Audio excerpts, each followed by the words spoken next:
دوسرے کے خون کی ندیاں بہانے والے، ظلم و ستم کے پیکر، فَأَلَّفَ بَيْنَ قُلُوبِكُمْ، آؤ اپنے خدا کی اس نعمت کا ذکر کرو جس نے تمہارے دلوں سے نفرتوں کی آگ بجھا کر محبتوں کے پھول کھلا۔ ایک دوسرے کے لیے باہمی الفتیں ڈال، محبتیں ڈال۔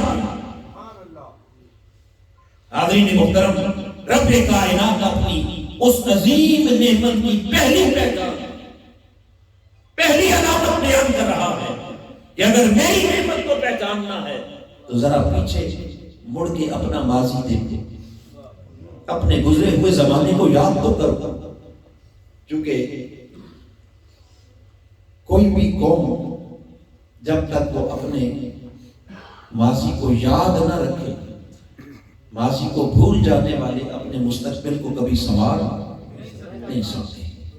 خالق کائنات نے فرمایا ذرا پیچھے مڑ کے دیکھو، 14 صدیاں پہلے اپنی تاریخ اٹھاؤ، اپنی ہسٹری دیکھو، اور اس تاریخ کے آئینے میں پھر اپنا کردار دیکھو، اپنی سیرت دیکھو، اپنے احوال دیکھو، اپنے اعمال دیکھو، تم کیا تھے، کہاں تھے، اور کس نے تمہیں کہاں سے اٹھایا اور کہاں پہنچایا، تاکہ تمہیں اندازہ ہو کہ خدا نے تمہیں کتنی عظیم نعمت عطا کی۔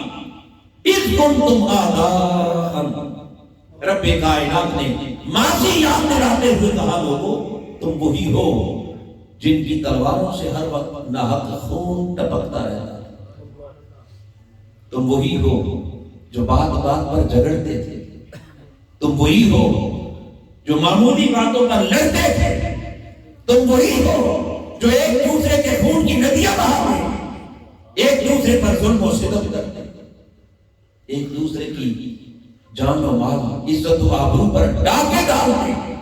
فَأَلَّفَ بَيْنَ قُلُوبِكُمْ، رب نے کہا میری اس نعمت کا ذکر کرو کہ جس نے تمہارے دلوں سے نفرتوں کے بتوں کو پاش پاش، عداوتوں کے بتوں کو پاش پاش کر دیا، قدورتوں کے بتوں کو پاش پاش کر دیا، ارے رعونتوں کے بتوں کو پاش پاش کر دیا، جس نے تمہارے من سے نفرتیں مٹا کر محبتوں کے چراغ جلا، باہمی الفتوں کے چراغ جلا۔ تم وہی ہو جو نہا اس زمین کے اوپر قتل و غارت گری کرنے والے، تم سخت دل، پتھر سے زیادہ سخت دل کے مالک، جن کی تلواریں اپنے دشمنوں پر تو چلتی ہی تھی، ذرا یاد کرو تم وہی ہو جو اپنے گھر پیدا ہونے والی اپنی معصوم بچیوں کو بھی زمین میں زندہ درگور کر دیتا، ان معصوم بچیوں کی آہیں، ان کی سسکیاں، ان کے آنسو، ان کی فریادیں، ان کی چیخ و پکار رب کائنات کے عرش کو ہلا دیتی تھی، مگر تمہارے پتھر دل پر ذرا سا بھی اثر نہ ہوتا تھا۔ تم وہی ہو جو ظلم کے پیکر تھے، فَأَلَّفَ بَيْنَ قُلُوبِكُمْ، آؤ خدا کی اس نعمت کو یاد کرو جس نے پتھر دلوں کو موم بنا دیا، جس نے تمہیں دلوں کی نرمی عطا کی، جس نے تمہیں دلوں کی رقت عطا کی، ارے جس نے تمہارے دلوں میں ایک دوسرے کا احساس بیدار کیا، جس نے دلوں میں ایک دوسرے کا درد جگا دیا۔ فَأَلَّفَ بَيْنَ قُلُوبِكُمْ، آؤ خدا کی اس نعمت کا ذکر کرو جس نعمت نے صدیوں کی نفرتیں ملا کر محبتوں کے پھول کھلا۔ یہ پہلی علامت، یہ پہلی صفت قرآن بیان کر رہا ہے، اور پھر خالق کائنات نے بات یہاں ختم نہیں کی، آگے فرمایا میری اس نعمت کو کی شناخت کرنے والوں، پہچان کرنے والوں، آؤ تمہیں اس سے اگلی صفت کون سی؟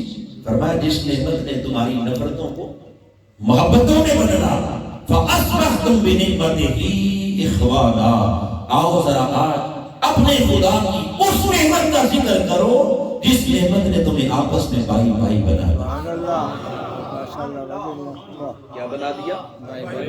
بولیے، آپس میں بھائی بھائی بنا دیا، جس نے نفرت کی ساری دیواریں گرا دی، جس نے سب دوریاں ختم کر دی، سارے فاصلے مٹا دیے، ارے جس نے سارے فرق مٹا دیے، خدا کی وہ نعمت جس نے کالے اور گورے کا فرق مٹا دیا، جس نے عربی اور عجمی کا فرق مٹا دیا، جس نے شاہ اور بدرا کا فرق مٹا دیا، ارے جس نے سردار اور غلام کا فرق مٹا دیا، جس نے امیر اور غریب کا فرق مٹا دیا، سارے فرق مٹا کر ایک ہی صف میں کھڑے ہو گئے محمود و الیاس، نہ کوئی بندہ رہا نہ کوئی بندہ نہ رہا۔ اللہ یا رسول اللہ حق تحجار۔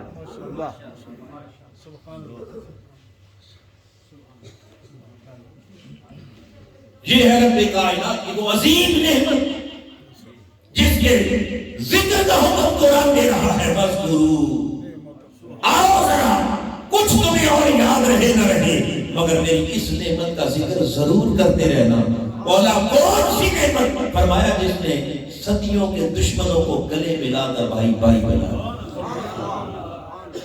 کیا بنا دیا؟ بولیے بھائی بھائی بنا دیا۔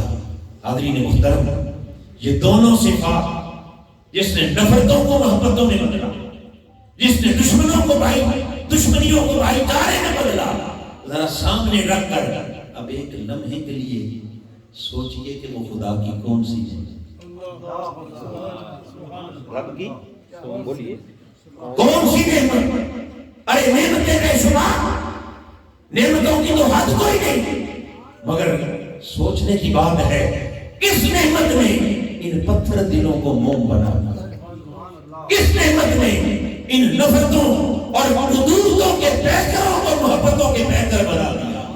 اور کس نعمت نے صدیوں کے خون کے پیاسوں کو ایک دوسرے کا بھائی بنا دیا؟ اور پھر بات یہاں بھی ختم نہیں کی، تیسری علامت، تیسری صفت جسے قرآن نے بیان کیا، اور وہ کیا ہے؟ رب کائنات نے فرمایا وَكُنْتُمْ عَلَى شَفَا حُفْرَةٍ مِّنَ النَّارِ۔